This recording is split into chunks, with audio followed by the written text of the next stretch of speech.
Mantra 16. Pushan e Kṛṣṇa Yama Surya Prajapatya Vyuha Rashmin Samuha Teja Yate Rupam Kalyanattamam Tate Pashami Yo Savaso Purusha So Hamasmi. Pushan, the maintainer. E Kṛṣṇa, the primeval philosopher. Yama, the regulating principle. Surya, the destination of the Suris, great devotees. Prajapatya, the well-wisher of the Prajapatis, progenitors of mankind. Vyuha, kindly arrange. Rashmin, the rays.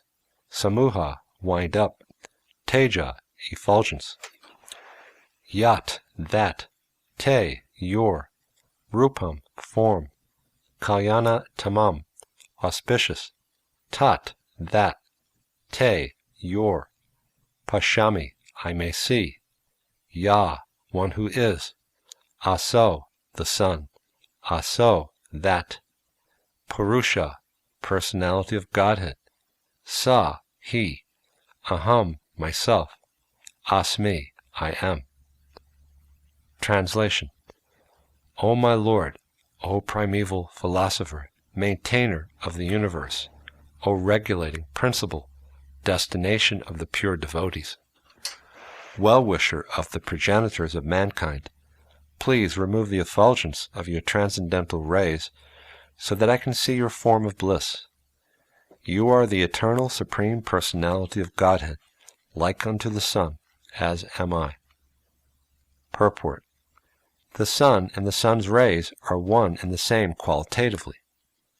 Similarly, the Lord and the living entities are one and the same in quality. The sun is one, but the molecules of the sun's rays are innumerable. The sun's rays constitute part of the sun. The sun and the rays conjointly are the complete sun.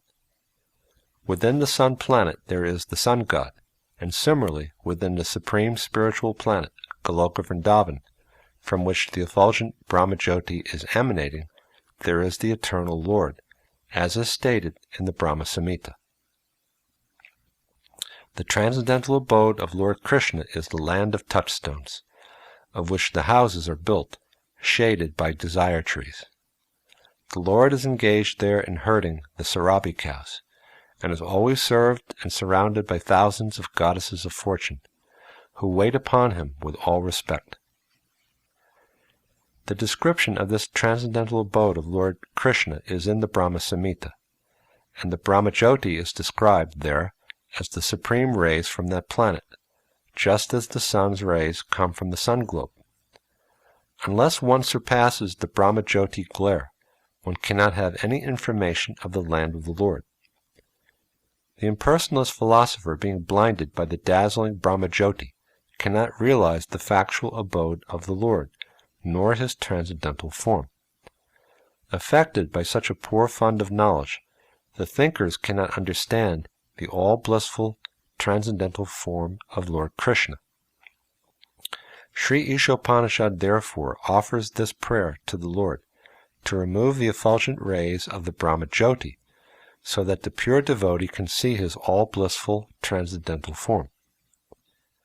By realization of the impersonal Brahmajyoti, one experiences the auspicious aspect of the Supreme.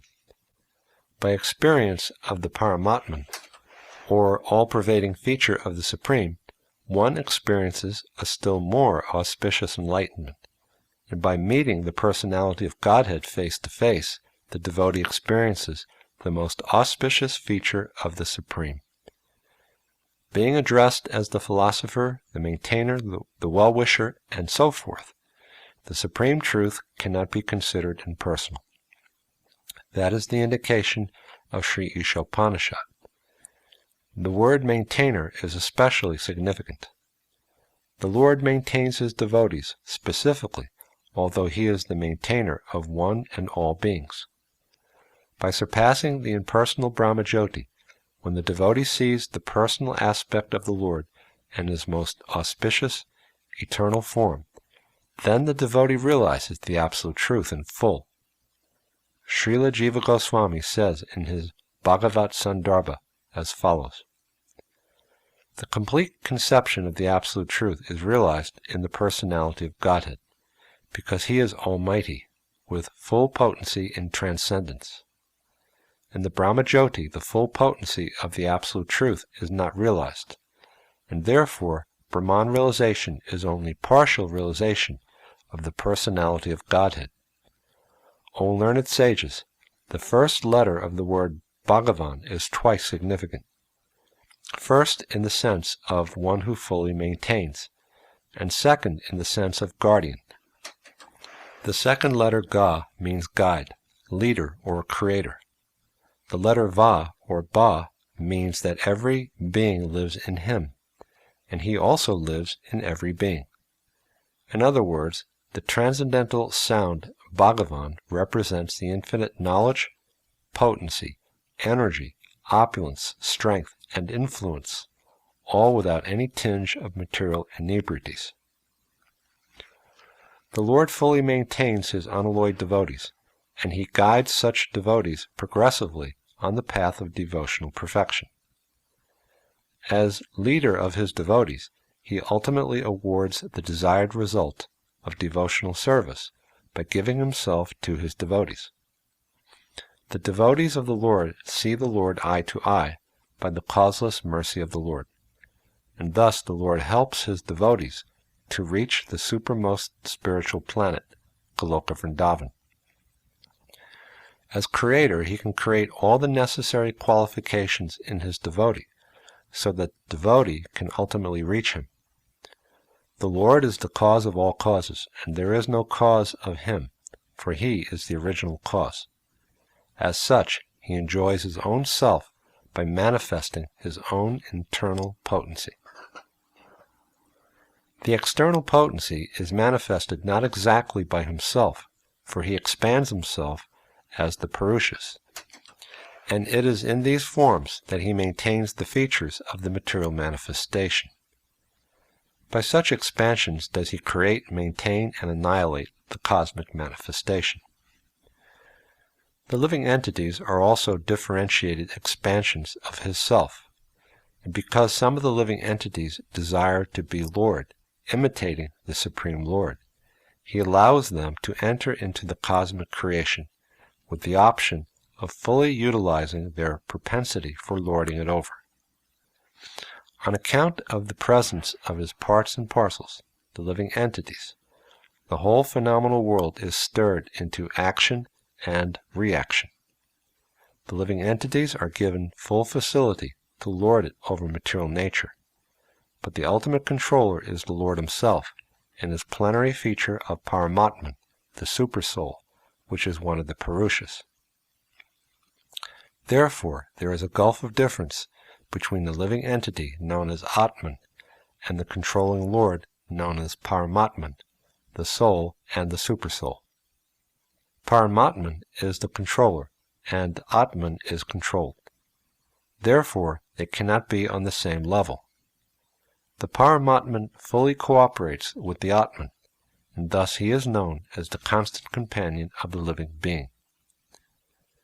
This all-pervading feature of the Lord, which exists in all circumstances of waking and sleeping, and also in potential states, and from which the Jiva Shakti, living force, is generated, as both the conditioned and the liberated souls, is known as Brahman.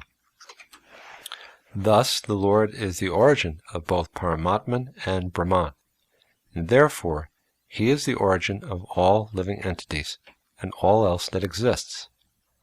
One who knows this engages himself at once in the devotional service of the Lord.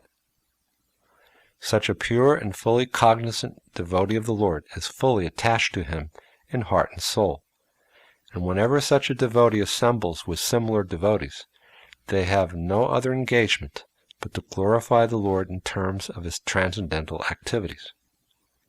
Those who are not as perfect as the pure devotees, those who have realized only the Brahman feature or the Paramatman feature of the Lord, cannot appreciate the activities of such perfect devotees. But the Lord always helps such pure devotees by supplying necessary knowledge within their hearts, and by his special favor he dissipates all the darkness of ignorance. This the philosophers and yogis cannot imagine, because they more or less depend on their own strength. As is stated in the Upanishad, the Lord can be known only to those whom he favors, and not to anyone else. And such special favors are bestowed upon his pure devotees only. Sri Isopanisad here indicates such favor of the Lord beyond the purview of the Brahmajyoti.